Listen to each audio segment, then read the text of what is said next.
우리 시청자들은 경제 프로라서 돈에 대해서 관심이 많으세요. 근데 어떤 관심인지 좀 얘기를 나눠보면 좋겠는데 요즘 먼저 이 책부터 우리가 한번 봤으면 좋겠습니다. 이게 이제 황금종이라는 황금종이. 황금종이가 뭘 것 같아요? 우리가 매일 쓰는 거죠. 정말 이것 없이는 못 살고 이것 때문에 사랑도 하고 이것 때문에 헤어지기도 하고 하는 그 황금종이 바로 돈이라는 것이죠. 그래서 이 황금종이를 쓰게 됐던 가장 큰 계기는 뭔가요, 선생님? 자본주의는 굉장히 인간에게 유익한 것 같고 필요한 것 같은데 그 자본주의가 마성을 발휘해서 인간을 잡아먹는 포악한 짐승처럼 인간을 압박하는 것이 뒤에 숨어있는 돈인데 돈은 과연 우리 인생에 무엇인가 하는 문제는 아마 돈이 생긴 이후에 거의 4,000년의 역사 속에서 많은 사람들이 질문했을 거예요. 특히 삶을 어떻게 살아야 되는 것이 진실인가, 진정한 삶을 무엇인가를 추구하는 사람들은 돈이 얼마나 폐해가 큰가를 계속 고민했을 거예요. 그러나 그걸 떼칠 수 없잖아요. 근데 지금 대한민국이라는 나라는 자본주의 70년 동안에 인성교육이 없는 채로 자본만 축적했기 때문에 돈에 너무 맹신적으로 매달려 있고 돈을 많이 갖기를 바라고 있고 초등학생부터 대학생까지 희망이 뭐냐? 부자 되는 거. 심지어 어떤 대통령은 새해 인사를 복 많이 받으세요가 아니라 부자 되세요 바꿔버린 그 직물적인 사회를 만들었습니다. 이거 있을 수 없는 거죠. 돈이 필요한 만큼 인생은 황폐해지고 인생이 황폐해지면 삶의 의미가 없는데도 불구하고 돈을 쫓아가다 보니까 삶의 목표를 잃어버리는 현대인들이 이 허망한 자화상을 어떻게 문학적으로 극복할 수 있을까? 프랑스 작가 에밀 졸라는 돈이라는 제목을 붙여버렸습니다.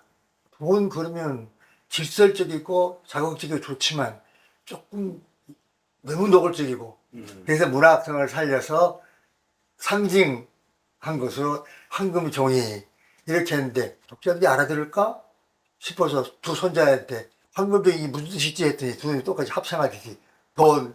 아, 됐다. 그랬더니 아니나 달라요. 모든 독자들이 자연스럽게 다 돈인지를 파악했습니다. 근데 선생님, 이 돈이라는 게 사실 꼭 필요하잖아요. 이 돈이 천사의 얼굴도 가지고 있고 악마의 얼굴도 가지고 있는 것 같아요. 어떻게 살아가야 되는 거죠? 돈 없이는 살 수가 없는데.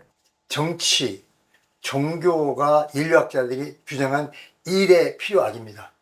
저는 거기다 돈을 덧붙여서 3대 필요악이라고 생각합니다. 돈 없이는 못 살고 돈은 필요한 것이고. 그런데 인간의 탐욕은 본능 중에 가장 강한 거잖아요. 욕심. 끝없는 욕심. 거기에 부가 붙어버리면 이게 참 곤란해지는데 이것이 인간 역사의 비극을 계속 만들고 국가 간의 싸움, 전쟁까지 일으키게 하는 것이 돈이잖아요. 전쟁의 뒷면에는 두 가지죠. 인종의 문제, 돈의 문제. 그래서 이 돈의 문제를 어떻게 하면 돈을 관리해서 나의 부하처럼 부릴까? 좀 더 격상시켜주면 친구처럼 부릴 수 있을까? 돈의 노예가 되지 말고 돈을 도구로 쓸 수 있게 하자. 그렇죠. 근데 그것이 그렇게 어려운데 그 방법을 저는 이 소설에서 제시합니다. 돈을 얼마나 추하게 인간을 마모시키고 파괴시키는가를 보여주고 그 다음에 모델 중요한 인물 2명을 내세워가지고 그들처럼 살면 된다. 그러니까 자족, 스스로 만족하는, 돈에 만족하는 그 다음에 항심, 처음 먹은 마음을 변치 않는 이 두 가지를 지키면 돈을 굴복시킬 수 있다. 이게 교훈인데 모르겠습니다. 독자들이 받아들이는. 학생 운동을 한 분들이 돈에 굴복한 그런 또 모습도 나오잖아요. 많죠. 대한민국 국민의 승리는 경제 발전을 이룩한 동시에 30년 군부 독재를 타도해서 민주주의를 쟁취한 거잖아요. 이건 전 세계가 인정하는 거잖아요. 그 민주주의를 쟁취한 속에 운동권이라는 사람들이 포진해 있습니다. 1기, 2기, 3기, 4기, 5기 이렇게 해서 시대를 20년에 걸쳐서 운동을 전개하면서 그들의 운동권이 그 공적 때문에 국민이 신뢰해서 국회로 내보내서 나라를 바로잡아달라 했는데 그들이 기득권 세력 그 누구 못지않게 기득권을 대고 타락하면서 이 나라를 망치는데 일조를 해버렸습니다. 그 이야기를 일부분만, 극히 부분만 이 소설에 썼고 거기서 한 사람이 아니었다 하는 사람을 제일 중요한 주인공으로 설정을 했습니다. 돈이 필요하지만은 돈의 노예가 되지 않고 결국은 절제된 도구로 쓸 수 있는 지혜를 갖고 있는 사람도 또한 이제 여기서 보면 학생운동 한 사람들 또 등장하는 그렇죠. 거죠. 그들이 가장 그 근사치로 가는 사람들이잖아요. 정의를 위해서 자기 청춘을 그 육세의 고통과 고문을 다 견딘 사람들이니까. 우리 한 사회로 보면은 국민들이 정말 피땀 흘려 열심히 일했거든요. 열심히 일했는데 어떻게 보면 산업화의 주역이라고 하는 연세 드신 분들이 현재 노인 자살률 1위이거든요. 본인의 노후 준비가 안 돼 있는 거죠. 이런 그러면 이 돈이라는 게 사회적 부가세이면 이게 국민들에게 어떻게 나눠질 거냐라고 하는 문제를 우리가 해결해야만 결국은 지속 가능한 자본주의가 되는 거 아닌가. 그렇죠. 예. 우리 사회가 지금 3만 분 넘어가서 4만 5천 되면서 중진국으로 출발해서 선진국으로 진입한 유일한 나라라고 칭송받고 유엔에서 박수까지 받은 나라인데 과연 그러면 선진국이나 하는 문제를 국민들이 얼마나 실감할까? 못합니다. 왜냐하면 지금 다 아시다시피 국민 경제 양의 60%를 상위 10%가 장악하고 있습니다. 그 나머지 90%가 나머지 40%를 나눠 먹는 거예요. OECD 38개국 중에서 계급 간의 소득 격차가 제일 큰 나라 1위로 꼽혔어요. 3년 전에 미국이 1위였고 우리가 2위였는데 미국을 앞지렸습니다. 근데 그것으로부터 시작되어서 악순환이 뭐냐면 자살률 1위, 이혼율 1위, 노인 빈곤율 1위, 출산율 최하위, 그리고 국민 회복수 꼴찌. 이 통계를 놓고 20년 전부터 OECD가 발표하는데 한 번도 개선되지 않고 지금까지 왔고 지난 20년 동안에 애를 출산 장려를 하기 위해서 쓴 국가 비용이 얼마라고 그랬습니까? 300조죠. 바로 이거예요. 300조를 투입했는데 지금 0.7명이 와 있습니다. 매해 나빠졌어요. 1.25명에서 1.25 떨어진 거죠. 300조의 돈은 누가 썼나? 정치인들이 다 썼잖아요. 국민의 핍니다. 그게 세금이에요. 그것을 20년 동안에 탕진했습니다. 여야 똑같이 나눠 먹었어요. 저는 어느 방송에 그만했습니다. 이건 반드시 국가의 문명을 걸고 민족의 운명을 걸고 수사해야 된다. 소급 수사해서 다 처벌해야 된다 그랬어요. 이거 그대로 묵인하면 됩니까? 다 나눠 먹기로 하지 말라는 거예요. 국민 세금을 정치하는 자들이. 그래서 정치 불신이 국민이 80%가 정치 불신하잖아요. 그런 결과가 누적된 겁니다. 죄송합니다. 너무 시끄럽고. 사회에서 우리는 여태까지 열심히 일하면은 낙수효과 때문에 다 잘 살게 될 거다라고 했는데 그렇지 않다는 게 드러나는 거죠. 이제 뭔가 이 사회 이 부각 함께 일하고 함께 모두가 잘 사는 그런 대한민국이 돼야 되겠습니다. 황금종이는 필요한 것인데 괴로운 것이고 이 책을 보면 저는 사실 너무 괴로워서 못 읽... 괴로워서 몇 번 덮었습니다. 죄송합니다. 왜 그러냐면 문장에 흡입력이 있는데 내용이 전부 다 돈 때문에 막 망가지는 얘기가 예. 계속 연달아서 나오고 예. 가족도 망가지고 뭐 친구, 친지관계도 망가지고 형제간도 없고. 형제간도 없고 근데 그 모든 것이 지금 설명해 주신 걸 들으니까 딱 이해가 되는 거예요. 어쨌든 국가가 제대로 역할을 하고 그럼요. 그리고 또 뭔가 만들어냈어야 이 가정들이 네. 제대로 굴러갈 수 있었는데 라고 설명을 해주신 거예요. 돈이 천사가 될 수 있도록. 형사가 될 수 있도록 국가가 나서서 시스템을 만들어야 되겠습니다. 알겠습니다. 정글말리에라는 책을 저는 몇 년 전에 접했었는데요. 딱 기억이 나는 대목이 하수구에서 1달러를 줍는 것에 대한 이야기가 나오더라고요. 아니 손을 더럽히더라도 하수구에 손을 넣어서 당연히 1달러를 주어야지 하면서 아이를 이렇게 훈육하는 어떤 부모의 모습, 이 모습이 제가 이렇게 이미지로 딱 남아있거든요. 중국이 1달러 줍는데 손을 더럽혀야 하는 그런 나라였다는 거잖아요. 옛날에 어느 순간에는. 근데 지금은 또 그런 중국이 커서 세계 질서가 많이 바뀌고 있는데 세계 질서 하면은 또 이 주요 국가들의 흥망사를 연구하고 강의도 하시는 이광재 전 의원이 지금 이제 교편도 잡고 계신데 이 말씀 좀 나눠보시면 좋을 것 그리고 같아요. 이제 결국 이제 앞으로의 세계는 그 미국 중국의 지원 지투가 치열하게 결국은 경쟁하게 될 거고 우리 한반도도 결국은 대륙 세력과 해양 세력 어느 한쪽이 크게 되면 결국 전쟁이 터졌고 그래서 여러 번의 한반도 분할론이 결국 우리가 현재 분단 상태에 살고 있는데요. 앞으로 이 중국은 어떻게 될 거라고 보시나요? 중국이 우리 수출의 25%를 차지하는 시점에서 제가 깜짝 놀랐습니다. 어느 세월에 미국을 젖히고 미국은 16%로 떨어지고 일본은 11%밖에 안 되고 이런 시점이 왔을까? 그렇다면 앞으로 20년, 30년은 어떻게 돼야 될까? 겨우 15년, 20년 교역을 했는데 이렇게 뒤집어진다면 중국의 힘이라는 것이 전 세계를 제패하는 날이 오지 않을까? 예, 그래서 중국은 역사적으로 볼 때 미국보다 우리가 훨씬 더 충분하죠. 4, 5천 년의 역사를 함께 해온 문화 영향을 주고받고 했던 나라니까. 그래서 한국의 미래, 우리 민족의 미래는, 경제적인 미래는 중국에서 큰 영향을 받을 것이고 좌지우지 될 수 있다 하는 차관이 생겼습니다. 그때 제가 예상했던 중국의 발전상은 모든 사람이 헛짚었듯이 저도 헛짚었어요. 그때 당시 중국이 우리를 따라오려면 30년 걸릴 거라고 생각했어요. 그렇게 말했어요. 그래서 저는 중국 갔다 와서 소설을 쓰면서 아니야, 그 절반 15년이면 될 거야. 그리고 G2 되게 어려워. 그런데 언젠간 될 거야. 그것도 앞으로 한 15년 될 거지 했더니 웬걸 우리 기술을 따라오는데 5년 만에 따라오고 그리고 G2가 3년 만에 돼버리더라고요. 이것이 중국의 저력입니다. 그리고 세계의 주부들이 제일 좋아하는 나라가 중국입니다. 왜? 생활용품이 제일 싸고 지난 20년 동안에 가격이 오르지 않았어요. 중국 물품이 들어와가지고. 인플레이션을 막았다 그러죠. 네, 전 세계 경제를 살렸어요. 중국이.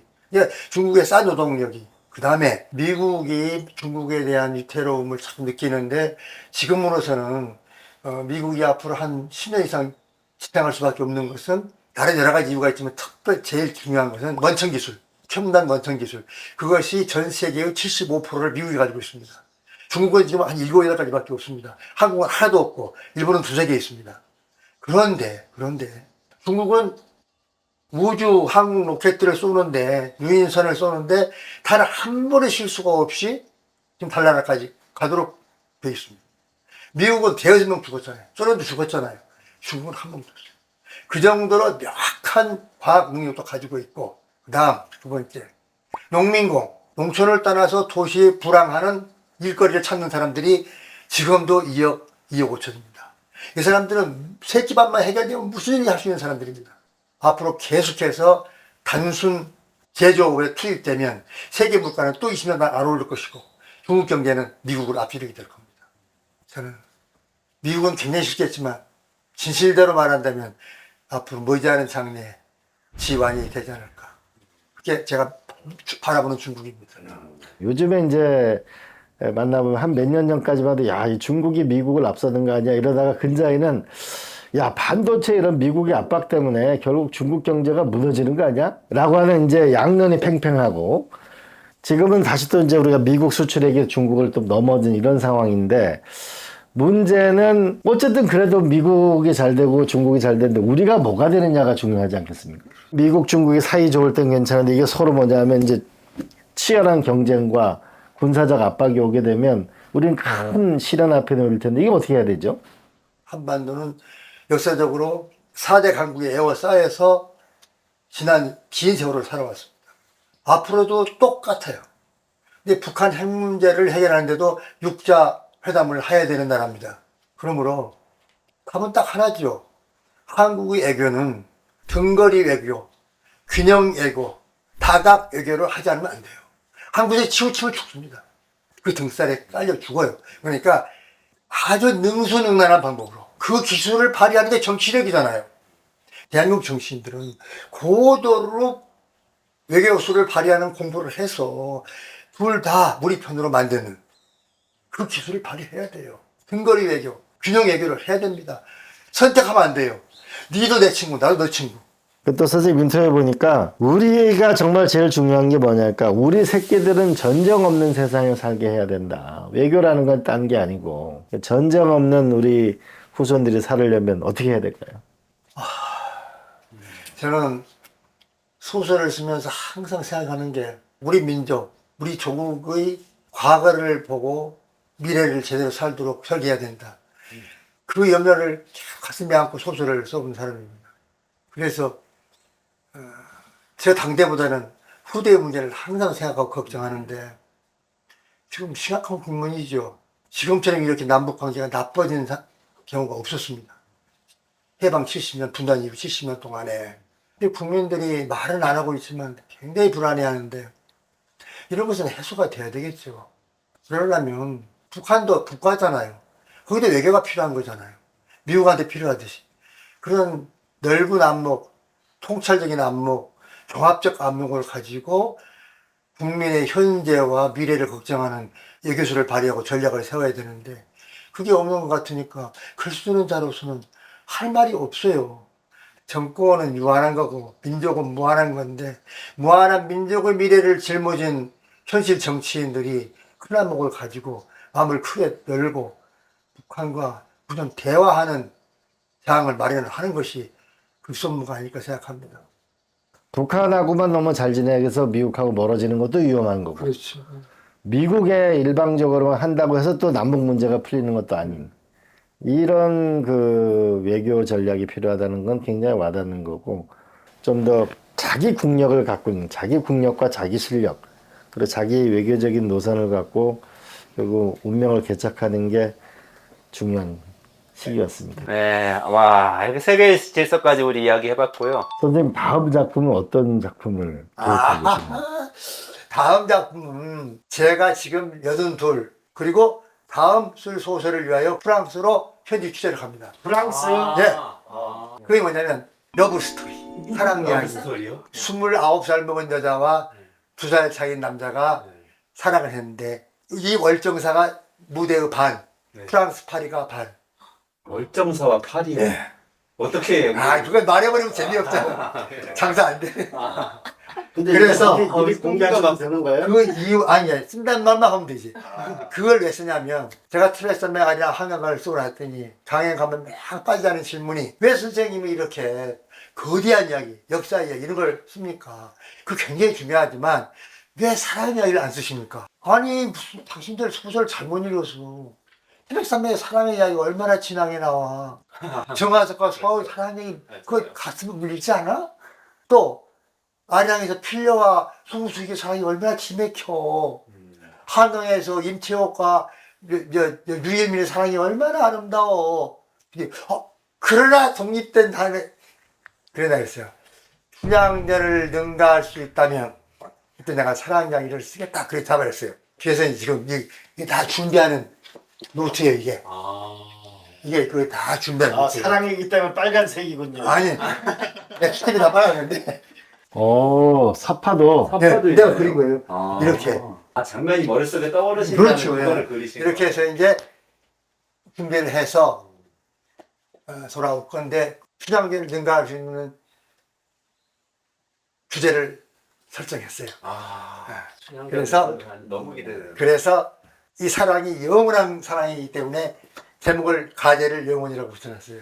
그 사랑 이야기가 젊은 베르테르의 슬픔도 있고 뭐 다 있는데 왜 춘향이를 능가하는 사랑 그건 어떤 사랑이기 때문에 그렇게 생각하신 거예요? 춘향전을 여러분 단순히 사랑 이야기로 보면 큰일 나요. 그것은 사랑 이야기가 아니고 무시무시한 주제가 숨어 있어요.